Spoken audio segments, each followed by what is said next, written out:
مرحومین کی مغفرت کے لیے بار دیگر صلوات پڑھے محمد و محمد۔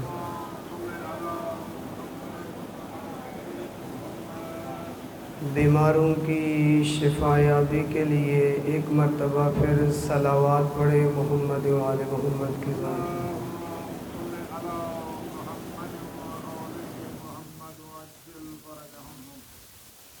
نعرہ تکبیر، شاباش بچوں، بلند آواز سے نعرہ تکبیر، نعرہ تکبیر، نعرہ رسالت، نعرہ رسالت، نعرہ حیدری، نعرہ حیدری۔ صلوات پڑھے محمد و آل محمد کے ذات۔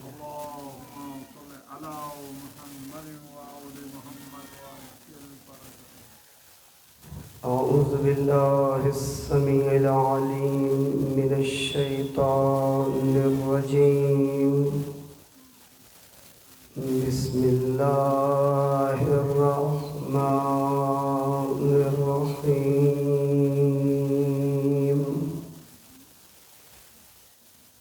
الحمد للہ الذی ہدانا لہذا وما كنا لنهتدي لولا أن هدانا الله،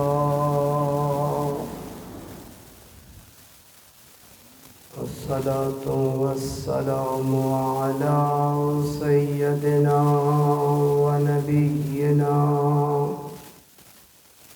وحبيب قلوبنا وطبيب نفوسنا وشفيع ذنوبنا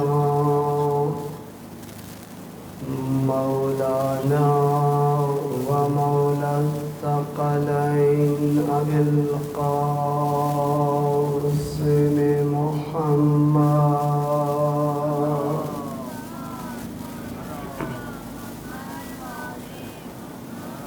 وعلى أهل بيته الطيبين الطاهرين المعصومين المنتجبين المنتخبين، سيما بقية الله روحي وأرواح العالمين مقدمه الفداء، واللعنة على أعدائهم أجمعين من يوم عداوتهم إلى يوم الدين، أما بعد، قال الله تبارك وتعالى في كتابه الأعلى: أحسب الناس أن يتركوا أن يقولوا آمنا وهم لا يفتنون، ولقد فتنا الذين من قبلهم فليعلمن الله الذين صدقوا وليعلمن الكاذبين۔ قال رسول الله صلى الله عليه وآله وسلم: من مات ولم يعرف إمام زمانه مات میتة جاہلیہ۔ صلوات پڑھے محمد والے محمد۔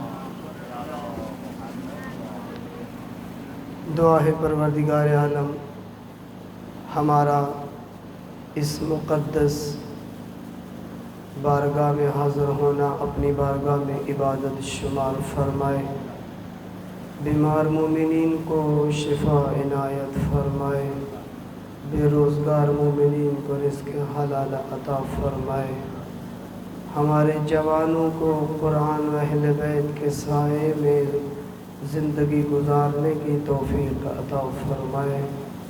پروردگار عالم دشمنان اسلام کو، امریکہ اور اسرائیل کو نیست و نابود فرمائے، انقلاب اسلامی کی حفاظت فرمائے، رہبر معظم انقلاب کو اپنے حفظ و امان میں محفوظ فرمائے، اپنے حجت امام زمانہ کے ظہور میں تعجیل فرمائے۔ دعاؤں کی قبولیت کے لیے مل کر صلوات پڑھیں محمد و آل محمد کی ذات۔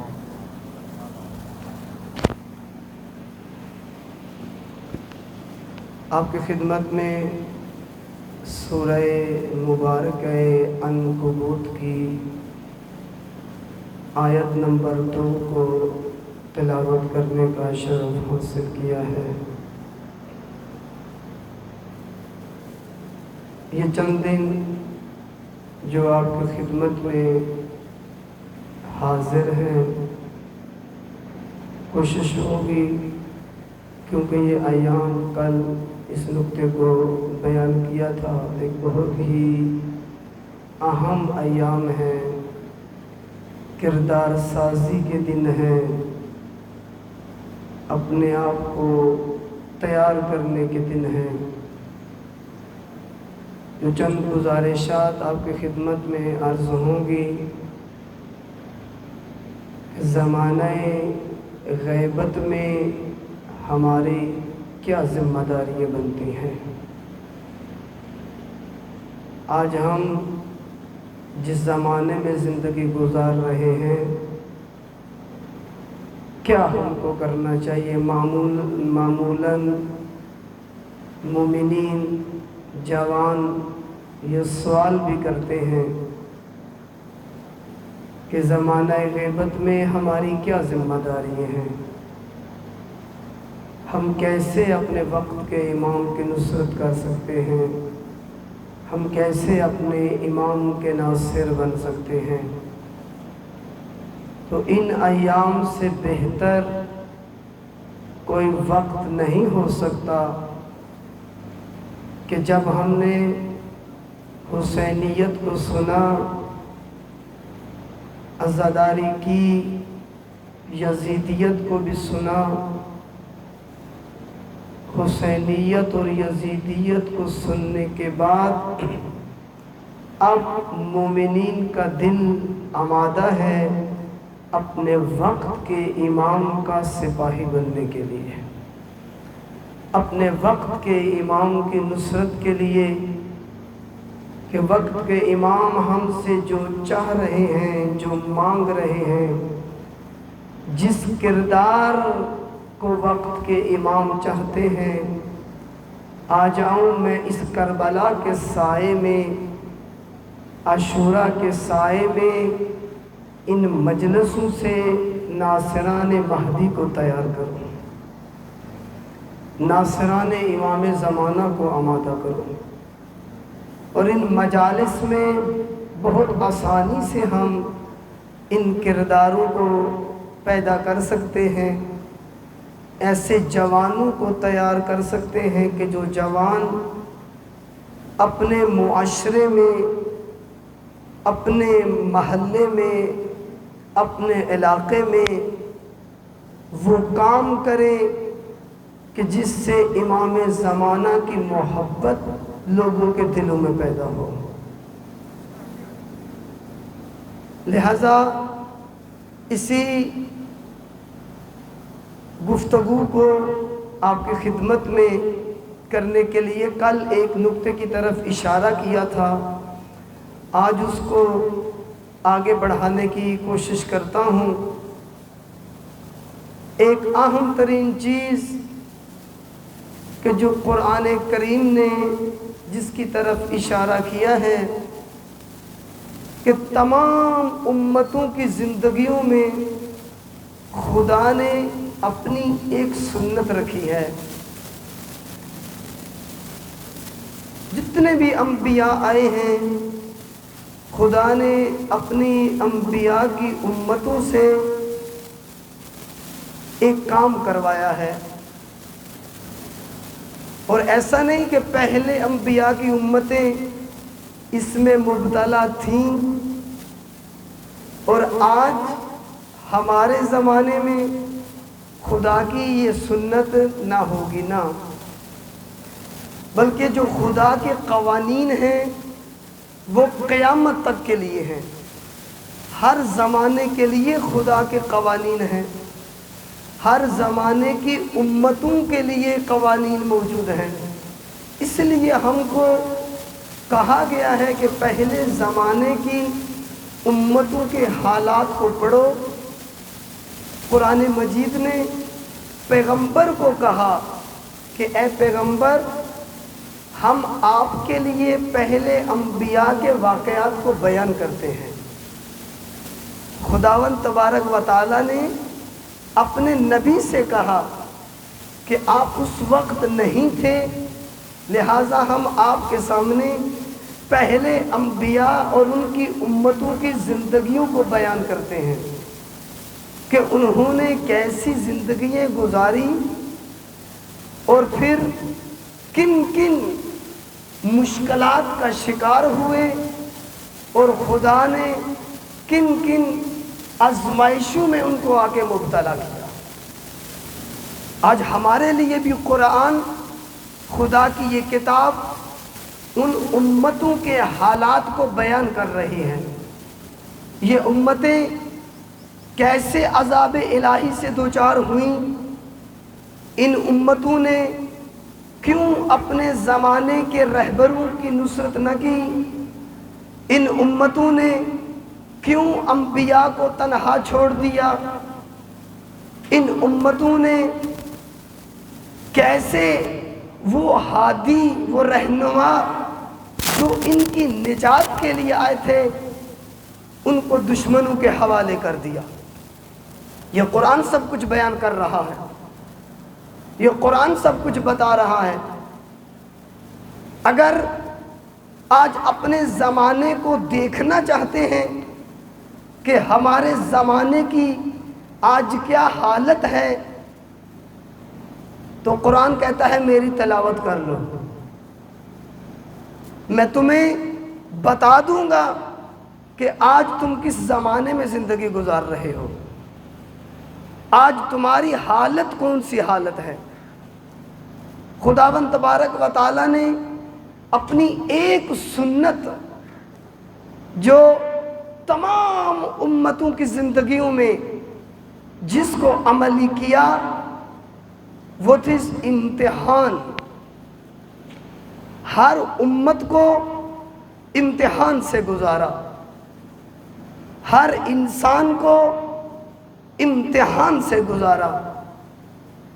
خدا نے نعمتیں عطا کی ہر انسان کو، خدا نے، کیونکہ مخلوق ہے خدا کی، وہ خالق ہے، وہ مالک ہے، وہ رازق ہے، وہ رب ہے، وہ پروردگار ہے۔ اس کا وعدہ ہے کہ میں نے تمہیں خلق کیا ہے، بس تمہارے زندہ رہنے کا اہتمام بھی میں خود کروں گا، میں ہی تمہاری بقا کا اہتمام کروں گا، میں ہی تمہارا محافظ ہوں، میں ہی تمہاری حفاظت کرنے والا ہوں۔ تم جاگ رہے ہو یا تم سو جاؤ، ہر حالت میں میں تمہاری حفاظت کروں گا، میں تمہارا پروردگار جو ہوں۔ بس اس کے بدلے میں جو کچھ تمہیں دے رہا ہوں، میں تھوڑا سا امتحان بھی لوں گا۔ قرآن اٹھا کے دیکھیے، قوم بنی اسرائیل کا واقعہ پڑھ لیجئے، جگہ جگہ پر خدا نے قوم بنی اسرائیل کا تذکرہ کیا ہے اور کہا کہ اے قوم بنی اسرائیل،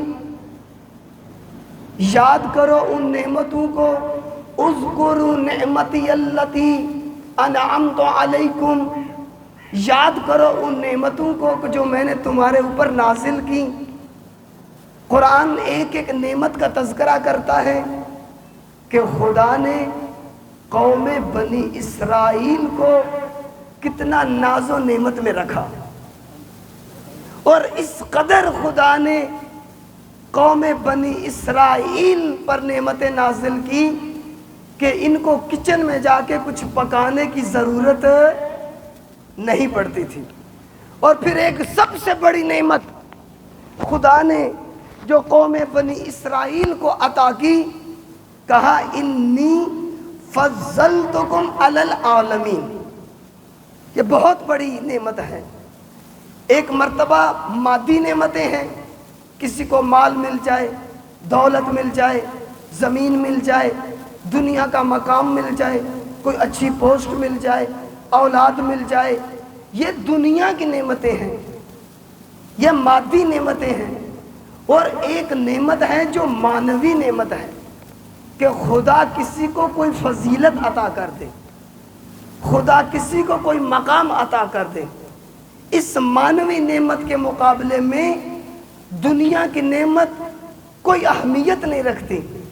اس لیے مومن، یہاں میں یہ نقطہ عرض کرتا جاؤں، مومن سمجھدار ہوتا ہے۔ مومن کون ہوتا ہے؟ روایت میں ہے المومن کیس، روایت میں ہے المومن کیس، مومن سمجھدار ہے، مومن عقل مند ہے، مومن ہوشیار ہے، مومن اس چیز کو مانگتا ہے جو ہمیشہ اس کے ساتھ رہے، فقط اس چیز کے پیچھے نہیں جاتا جو 2 دن اس کے پاس ہو اور اس کے بعد وہ اس سے چھن جائے۔ اس لیے ہمیں کہا بھی گیا ہے روایات میں کہ جب دعا مانگو خدا سے طلب کرو تو معمولی چیزیں خدا سے نہ مانگو، خدا سے عام چیزیں طلب نہ کرو۔ اگر اہل بیت کے ہم پاس جاتے ہیں، حرم اہل بیت میں جاتے ہیں، کربلا جاتے ہیں، نجف جاتے ہیں، مشہد جاتے ہیں، اور وہاں جا کر ان کی بارگاہ میں دعا کرنا چاہتے ہیں، توجہ کیجئے گا، تو ایسی دعا کریں کہ جو دنیا میں بھی کام آئے، آخرت میں بھی کام آئے، وہ مانگے۔ مومن کیس ہے، وہ چیز مانگے خدا سے، اہل بیت کو اس چیز کا وسیلہ بنائے کہ خدا نے جس کے لیے اہل بیت کو بھیجا ہے۔ لہذا بہت ساری نعمتوں کا تذکرہ کیا خدا نے کہ میں نے قوم بنی اسرائیل کو بہت سے نعمتیں عطا کی، لیکن ایک سب سے بڑی نعمت خدا نے جو قوم بنی اسرائیل کو عطا کی، انی فضلتکم علی العالمین، اے قوم بنی اسرائیل میں نے تمہیں یہ مقام و مرتبہ عطا کیا کہ عالمین پر میں نے تجھے برتری عطا کی۔ یہ بہت بڑی نعمت تھی کہ کسی کو اتنا بڑا مقام مل جائے کہ دنیا میں اس سے کوئی بافضیلت انسان نہ ہو۔ خدا کی بارگاہ میں اس سے بڑھ کر انسان کے لیے کوئی مقام نہیں ہو سکتا، کوئی فضیلت نہیں ہو سکتی۔ ہاں، خدا جب کسی کو پھر کوئی نعمت دیتا ہے، اور وہ بھی نعمت عظمیٰ اگر کسی کو عطا کرے تو مفت میں نہیں دیتا۔ خدا کہتا ہے میں تھوڑا سا امتحان بھی لوں گا، میں تھوڑا سا آزماؤں گا بھی صحیح کہ میں نے جو کچھ تمہیں عطا کیا ہے، آیا میرا شکر گزار بندہ ہو بھی صحیح کہ نہیں، شاکر ہو بھی صحیح کہ نہیں، میری اس نعمت کی تم نے قدر بھی کی ہے کہ نہیں، میں تمہیں تمہارا امتحان لوں گا۔ لہذا سورہ مبارکہ عنکبوت میں خداوند تبارک و تعالی نے اپنی اس سنت کو بیان کیا ہے۔ ایک صلوات پڑھے محمد و آل محمد کی ذات میں، ایک مرتبہ پھر درود پڑھے محمد و آل محمد کی ذات میں۔ صلوات کا پڑھنا ثواب بھی ہے، عبادت بھی ہے، اور وہ بھی ایسی عبادت روایات میں ہے کہ اگر چاہتے ہیں کہ انسان کے دل سے نفاق نکل جائے اور انسان کے تمام گناہ معاف ہو جائیں تو محمد و آل محمد پر صلوات پڑھیں۔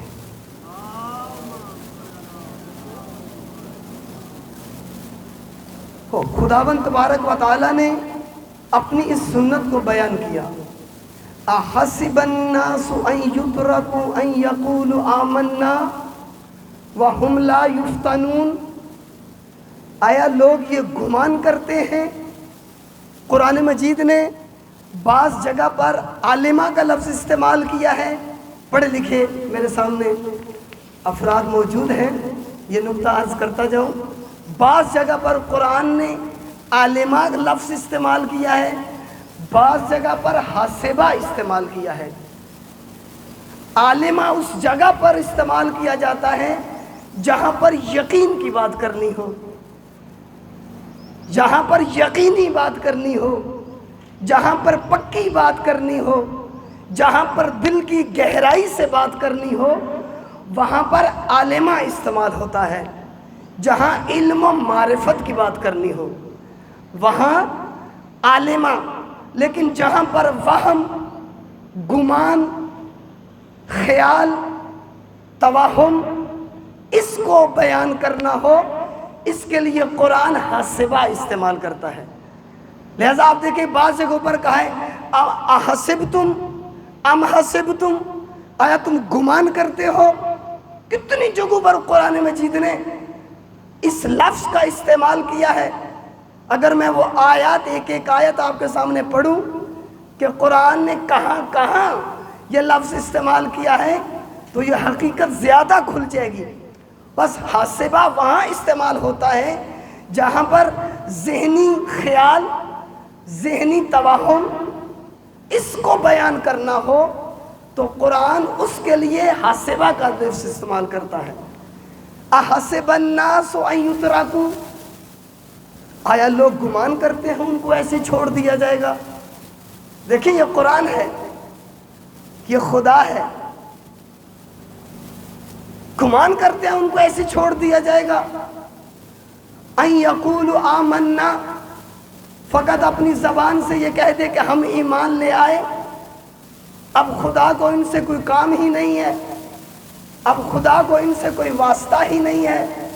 خدا کہتا ہے نہ، ایسے نہیں ہے. میں جو تمہیں نعمتیں دے رہا ہوں، میں جو اپنے انعامات کی بارش کر رہا ہوں، میں اپنا رزق جو صبح و شام تمہیں دے رہا ہوں، تمہیں ایسے نہیں چھوڑوں گا. بلکہ وَهُمْ لَا يُفْتَنُونَ، یہ گمان کرتے ہیں کہ زبان سے ایک مرتبہ ایمان کا کلمہ تکرار کرنے سے ہماری جان چھوٹ جائے گی. خدا کہتا ہے نہیں. کیا کرنا ہوگا؟ ان کو ایک امتحان سے گزرنا ہوگا. وَهُمْ لَا يُفْتَنُونَ، یہ گمان کرتے ہیں کہ جو کچھ خدا نے عطا کیا ہے اس کے بدلے میں خدا ہم سے کچھ نہیں پوچھے گا. خدا کہتا ہے نہیں، ایسے نہیں ہے، یہ تمہارا گمان ہے. اور اس کے بعد والی آیت میں خدا نے اس کی دلیل پیش کر دی کہ میں خدا جو بات کرتا ہوں وہ دلیل کے بغیر نہیں کرتا. میں جو کہتا ہوں، میں جو کام کرتا ہوں، میں دلیل کے ساتھ بات کرتا ہوں. اگر میں اس آیت میں کہہ رہا ہوں کہ میں امتحان لوں گا، میں آزمائش کروں گا، میں امتحان کی وادی سے گزاروں گا، میں اس سخت مرحلے سے گزاروں گا، تو میں اس کی دلیل پیش کر دیتا ہوں. دلیل کیا ہے؟ دلیل سنیے. وَلَقَدْ فَتَنَّ الَّذِينَ مِنْ قَبْلِهِمْ، خدا کہتا ہے میں فقط تمہارا امتحان نہیں لوں گا، تم سے پہلے جتنے بھی گزر چکے ہیں میں نے ان کو امتحان کی وادی سے گزارا ہے. کسی کو میں نے ایسے آزادی سے نہیں جانے دیا.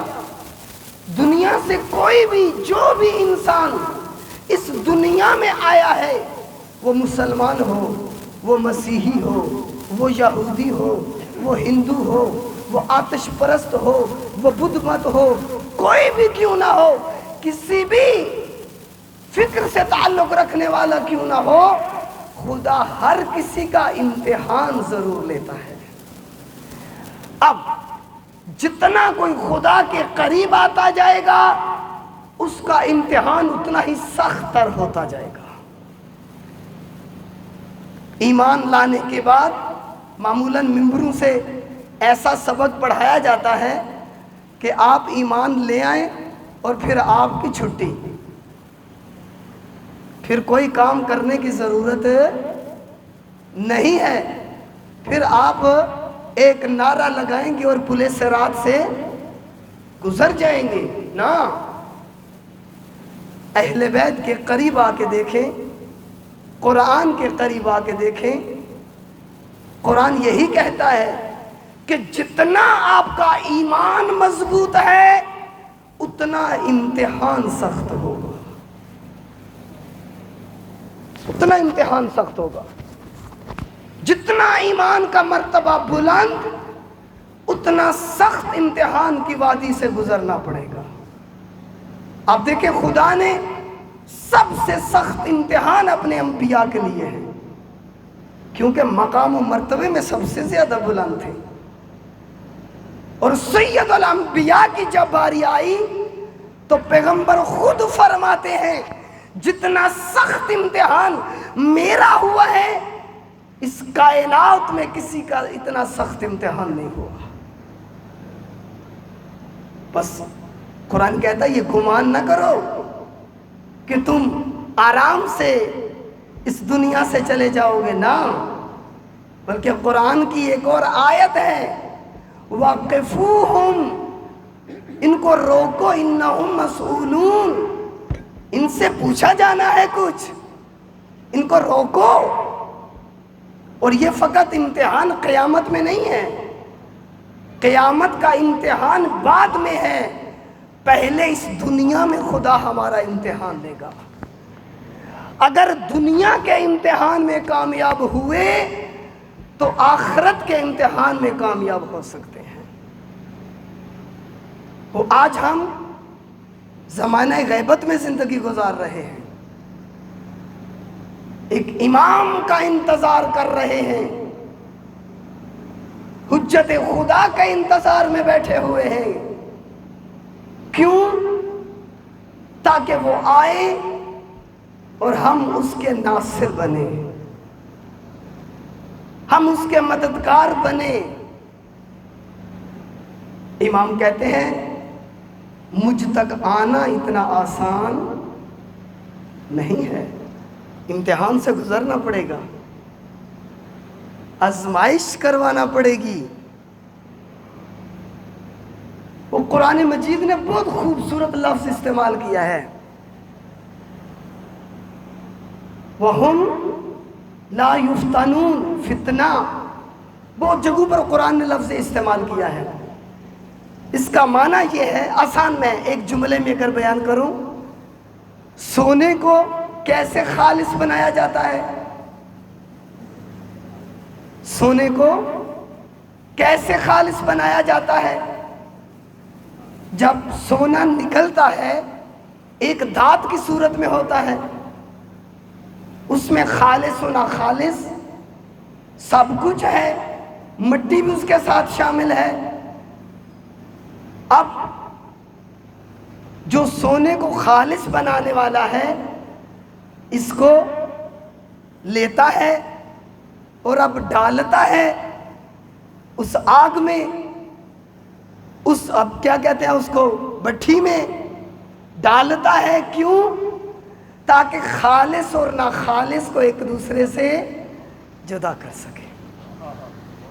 جب تک یہ دھات جو اتنی قیمتی دھات ہے، جو زینت ہے، کب زینت بنتی ہے؟ توجہ کیجئے گا، کب خواتین کے لیے زینت بنتی ہے، کب یہ قیمتی بنتی ہے؟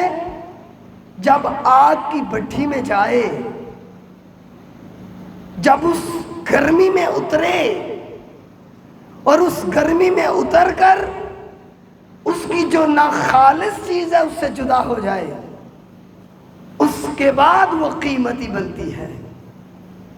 خدا کہتا ہے مومن میں تیرے ساتھ بھی یہی کام کروں گا، اس دنیا میں تجھے میں اسی خالص کرنے والی جگہ پہ ڈال دوں گا، اس امتحان میں ڈالوں گا، اس آزمائش میں ڈالوں گا کہ جو تجھے خالص بنا سکے، جو ناخالصی تجھ سے جدا کر سکے، جو دنیا کی رنگینییں، جو دنیا کی غلط چیزیں، جو دنیا کی رنگت تمہارے اوپر چڑھی ہوئی ہے، جب تک یہ نہ اترے تمہارے دل میں خدا کی محبت پیدا نہیں ہو سکتی،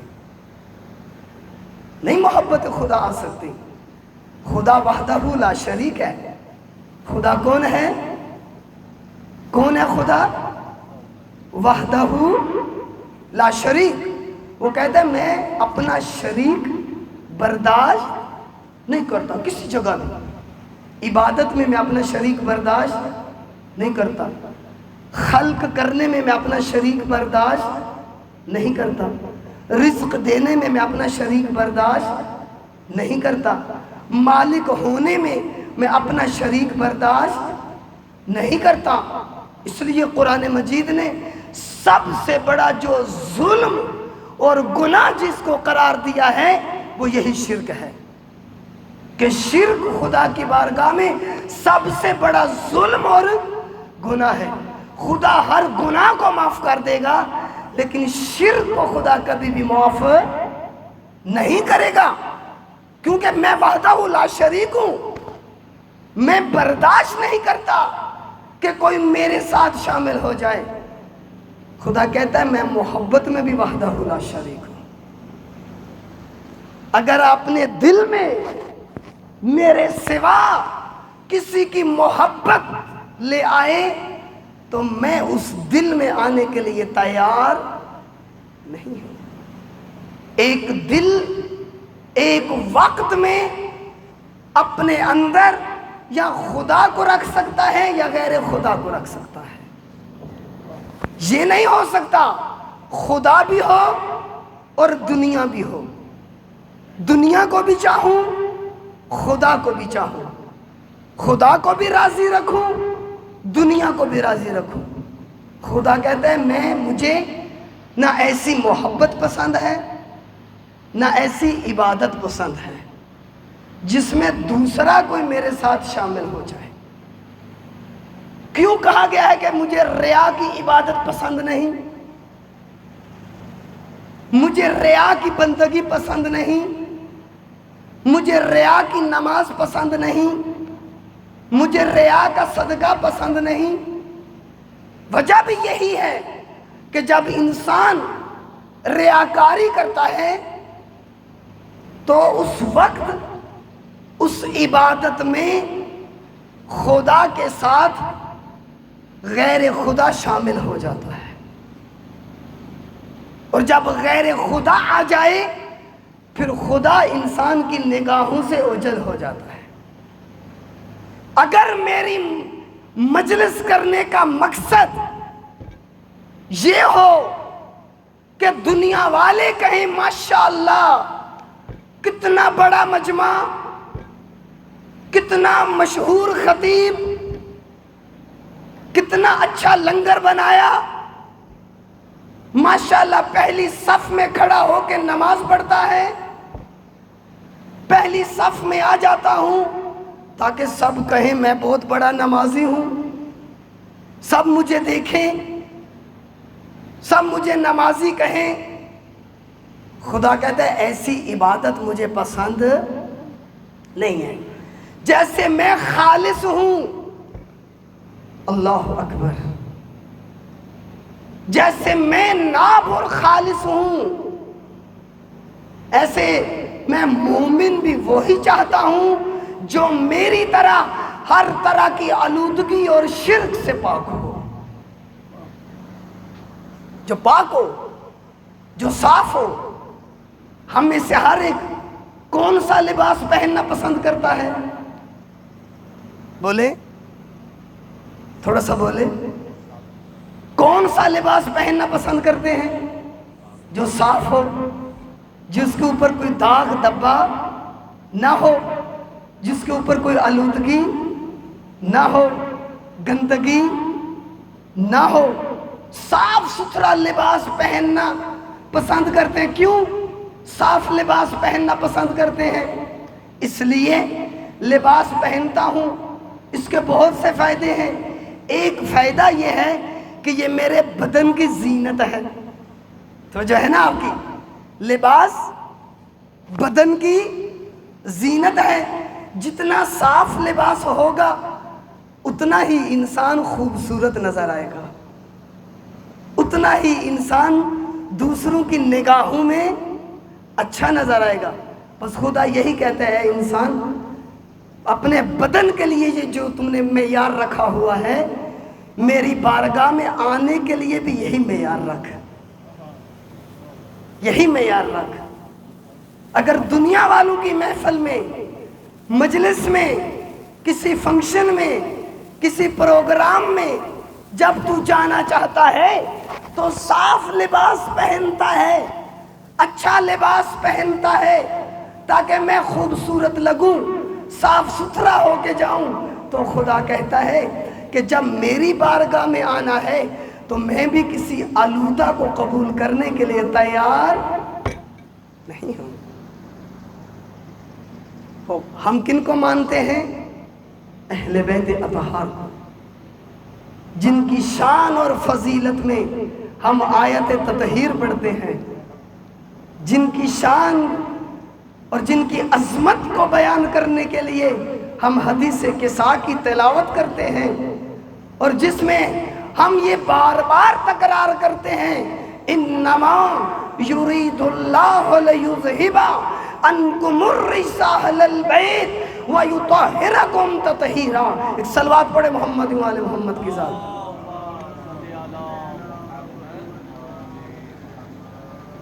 نعرہ تکبیر، نعرہ تکبیر، نعرہ رسالت، نعرہ رسالت، نعرہ حیدری، آواز بلند صلوات۔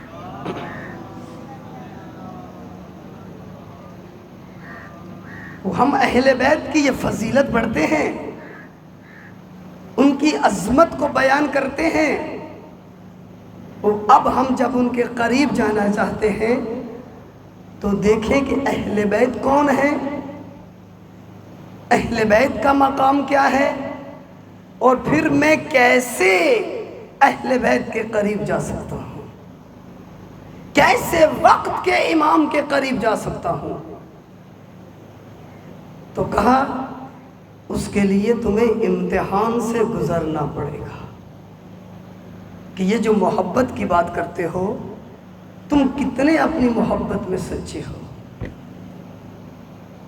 یہ جو ہر نماز کے بعد وقت کے امام کے لیے دعا مانگتے ہو، دعائے امام زمانہ پڑھتے ہو، العجل العجل کا نعرہ لگاتے ہو، امام کہتے ہیں میں امتحان بھی لوں گا، میں آزمائش بھی کروں گا کہ کتنے تم میں سے ایسے ہیں کہ جو زبانوں سے تو کہتے ہیں کہ ہم امام کے منتظر ہیں، اپنی زندگی میں کتنے سچے ہیں۔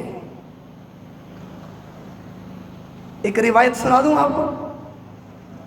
اسبغ بنت نباتہ امیر المومنین کے بہت ہی عظیم صحابی ہیں، بہت سی خوبصورت روایات انہوں نے امیر المومنین سے نقل کی ہیں، بلکہ شہادت کے وقت بھی اسبغ بنت نباتہ اصحاب امام علی علیہ السلام میں سے ایک وہ تھے کہ جو اس وقت امام علیہ السلام کے پاس موجود تھے۔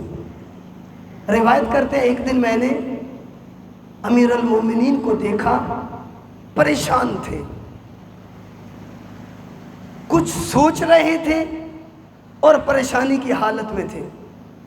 کہتے ہیں میں مولا کے قریب گیا، جا کے سلام کیا، اور سلام کرنے کے بعد میں نے کہا اے امیر المومنین، پریشان لگ رہے ہیں آپ، کسی فکر میں محسوس ہو رہے ہیں۔ امیر المومنین نے سر اٹھایا، جواب دیا اے اسباغ ایسے ہی ہے، میں پریشان ہوں، میں کچھ سوچ رہا ہوں، میں کسی چیز کے کیا نکلے گا۔ امام فرماتے ہیں توجہ کیجئے گا کہ آج کا زمانہ کتنا خطرناک زمانہ ہے، پرآشوب زمانہ ہے۔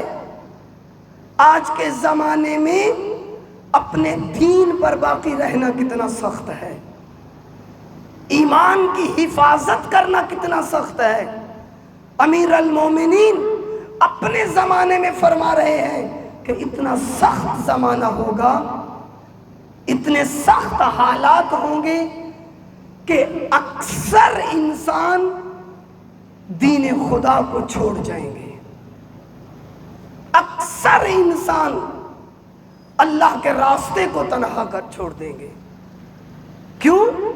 اس لیے کہ اپنے آپ کو امتحان کے لیے تیار نہیں کیا۔ جس امام کی نصرت کی بات کر رہے ہیں، زبان سے کہتے ہیں ہم نصرت کرتے ہیں۔ کل میں نے اشارہ کیا تھا کوفہ کے حالات کا کہ کوفہ میں زبان سے کہنے والے ناصر موجود تھے، مولا ہم آپ سے محبت کرتے ہیں، مولا ہم آپ کو چاہتے ہیں، مولا ہم آپ سے عقیدت رکھتے ہیں۔ یہ محبت کرنے والے، یہ عقیدت رکھنے والے، یہ ہزاروں کی تعداد میں خطوط لکھنے والے، ان کو پتہ بھی چل گیا، ان کے سامنے حضرت مسلم نے خط لکھا امام کو، ان بیعت کرنے والوں کے سامنے سفیر ولایت نے، سفیر امامت نے خط لکھا اپنے مولا کو کہ مولا آپ کوفے میں آ جائیں۔ پہلے ان کوفیوں نے خطوط لکھے، پھر حضرت مسلم کوفے میں آئے، پھر انہوں نے حضرت مسلم کے ہاتھ پہ بیعت کی۔ اس کے بعد حضرت مسلم نے اپنے مولا کو خط لکھا کہ آپ کوفہ میں آ جائیے۔ اب ان کو پتا تھا کہ ہم نے جس امام کو خطوط لکھ کے بلایا ہے وہ امام ہماری طرف آ رہے ہیں۔ ان کو پتا چل گیا تھا، یہ جانتے تھے کہ امام آ رہے ہیں، اس کے باوجود ان محبت کرنے والوں اور ان عقیدت رکھنے والوں نے اپنے امام کو تنہا چھوڑ دیا۔ اور فرزدق شاعر نے ان کوفیوں کی حالت یہ بیان کی، جب امام کو یہ فرزدق شاعر ملا اور امام نے کوفہ کے حالات پوچھے فرزدق سے، وہ یہی جو خطوط لکھنے والے تھے، جو محبت کرنے والے، عقیدت رکھنے والے تھے، فرزدق شاعر نے ایک جملے میں ان محبت کرنے والوں اور عقیدت مندوں کی حقیقت کو بیان کر دیا۔ کہا مولا آپ جن کے سہارے کوفہ میں جا رہے ہیں اور میں بتاؤں ان کی حالت کیا ہے۔ جب امام نے پوچھا کہ کوفہ کے حالات کیا ہیں تو فرزدق نے کہا مولا کوفہ والوں کے دل تو آپ کے ساتھ ہیں لیکن تلواریں آپ کے ساتھ نہیں ہیں۔ آج بتائیں جو امام زمانہ کی نصرت کی باتیں کر رہے ہیں، ہم جو محبت کی باتیں کر رہے ہیں، ہمارا کیا کچھ امام کے ساتھ ہے؟ سوچیں، ہمارا کیا کچھ امام کے ساتھ ہے؟ ہماری زندگی کا کتنا حصہ امام کے ساتھ ہے؟ ہمارے وجود کا کتنا حصہ وقت کے امام کے ساتھ ہے؟ ہمارا وجود کتنا تیار ہے وقت کے امام کو قبول کرنے کے لیے؟ میرا گھر کتنا تیار ہے؟ میری زندگی کتنی آمادہ ہے کہ میرے گھر میں، میری زندگی میں، میرے دسترخوان پہ آیا امام بیٹھ سکتے ہیں؟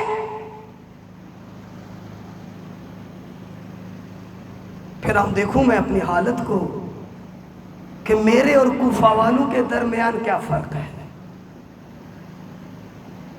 کتنا میں نے اپنے آپ کو تیار کیا ہے، کتنا سفر کو طے کیا۔ ایک صحابی رسول ہیں انس بن حارث، نام سنا ہوگا آپ نے حتمن، اور جنہوں نے نہیں سنا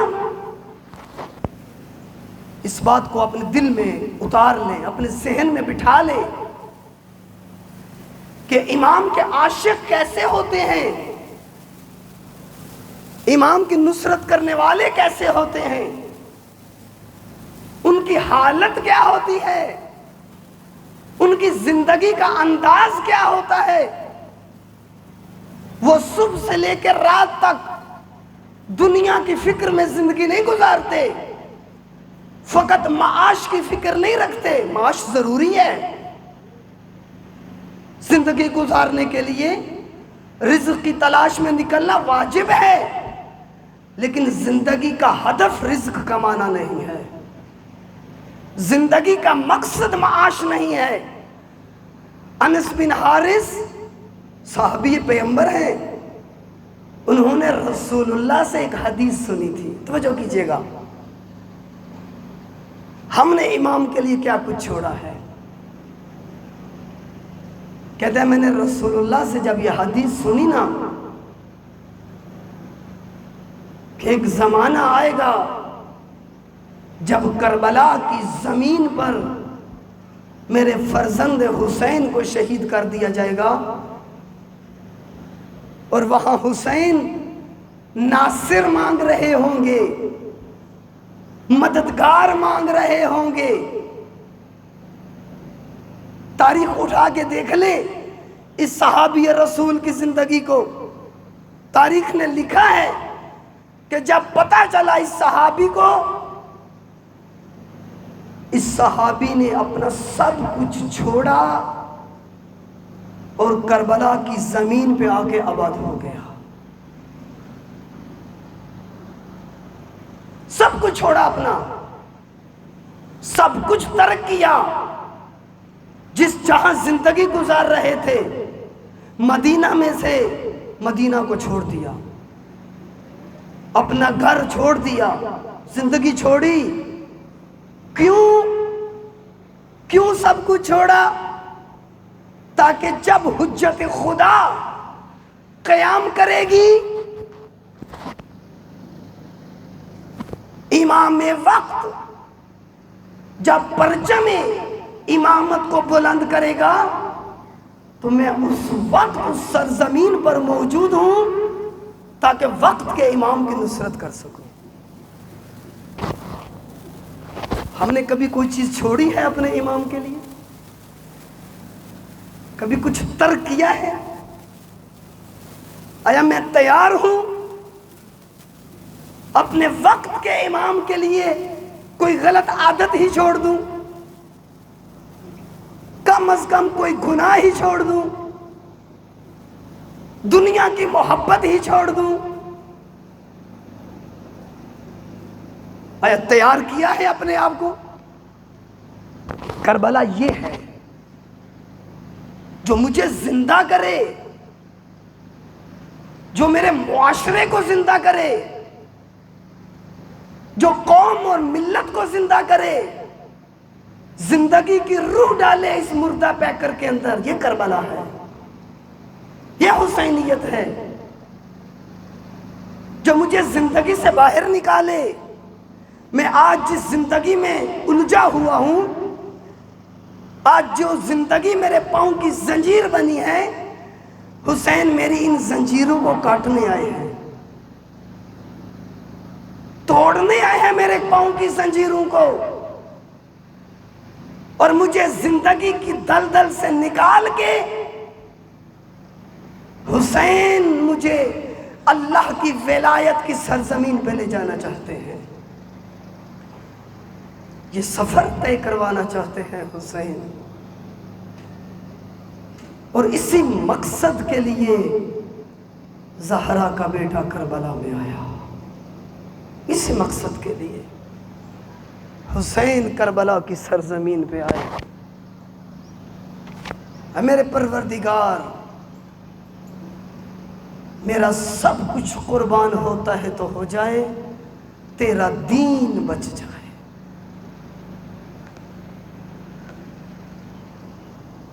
چاہتا ہوں دو جملے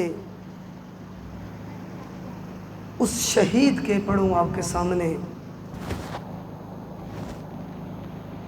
جس شہید نے حق اور باطل کے درمیان دیوار کھڑی کر دی، جس شہید نے کربلا کی جنگ کا نقشہ تبدیل کر دیا۔